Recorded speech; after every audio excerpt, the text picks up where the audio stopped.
Alerte et mise en garde. Des chauffeurs VTC ont été placés en garde à vue suite à des dépôts de plaintes émanant des sociétés de location de véhicules.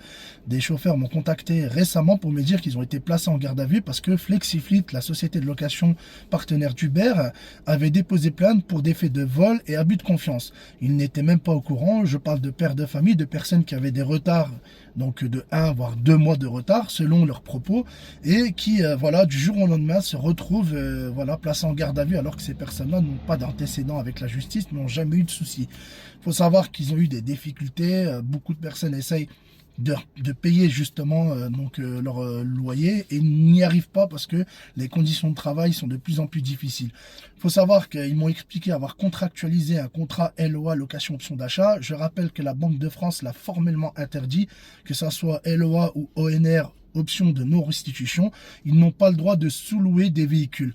Donc ça, je l'ai déjà dit, il y a des avocats qui se sont penchés déjà sur la question et il faut justement saisir la justice et ne pas vous laisser faire. Sachant qu'en plus, ces chauffeurs-là ont payé 40 000, 50 000 euros le véhicule. On demande des fois 2 fois la valeur du véhicule. Donc voilà, les gens aujourd'hui ont tout perdu et pensent ne plus pouvoir récupérer leur argent. Non, c'est faux.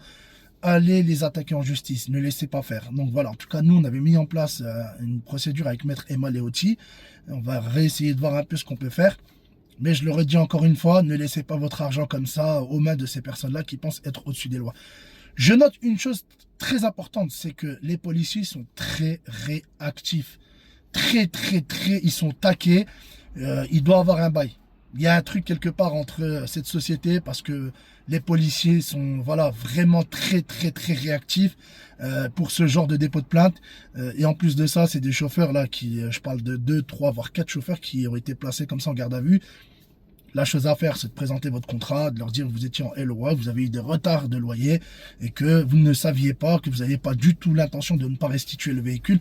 Restituer le véhicule et lancer une procédure, c'est tout ce que j'ai à vous dire. Merci à vous et à suivre pour ce qui va se passer contre ces gens-là qui pensent que voilà, ils peuvent profiter de la misère des chauffeurs VTC.